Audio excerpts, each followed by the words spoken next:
वनहनु अक़रबु इलैहि मिन हब्लिल वरीद, कि हम अपने बंदे की शाहरक से भी ज़्यादा करीब हैं। अल्लाह सुब्हानहू व तआला आपकी शाहरक से भी ज़्यादा करीब है। तो आप सोच रहे हैं कि अल्लाह सुब्हानहू व तआला कहीं ऊपर आसमानों में है, अल्लाह कह रहा है मैं करीब हूँ, अल्लाह कह रहा है मैं आपकी शाहरक से भी ज़्यादा करीब हूँ। अल्लाह सुब्हानहू व तआला आपको हर वक्त देख रहा है, हर वक्त सुन रहा है, हर वक्त मौजूद है, क्योंकि अल्लाह सुब्हानहू व तआला क्या है, कहाँ है, हम आप नहीं देख सकते, हमारी ये आँख उसका इहाता नहीं कर सकती, पर अल्लाह सुब्हानहू व तआला हमको हर वक्त देख रहा है। इन्ना रब्बका लबिल मिरसाद, कि आपका रब ताक में है, वो हर वक्त आपको सर्वेलेंस में है आप अल्लाह सुब्हानहू व तआला के।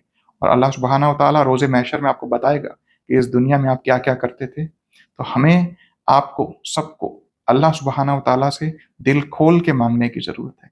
जो दिल चाहे मांगे, अपने रब से मांगे। अल्लाह कहता है मैं अपने बंदे से 70 माओं से ज़्यादा प्यार करता हूँ। तो माँ से तो कुछ भी मांग सकते हैं, तो रब तो 70 माओं से ज़्यादा प्यार करता है, तो उससे तो सब कुछ मांग सकते हैं। माँ आपके बारे में जानती है, तो अल्लाह तो सब कुछ ही जानता है आपके बारे में, जो माँ भी नहीं जानती।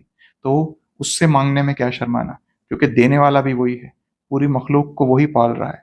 चरिंद परिंद हर चीज़ को अल्लाह सुब्हानहू व तआला के अलावा कोई नहीं पाल रहा, सिर्फ हमारा रब रब्बुल आलमीन ही पाल रहा है। तो इस बारे में हमें स्पेशल टाइम निकाल के इस पे मेहनत करने की ज़रूरत है।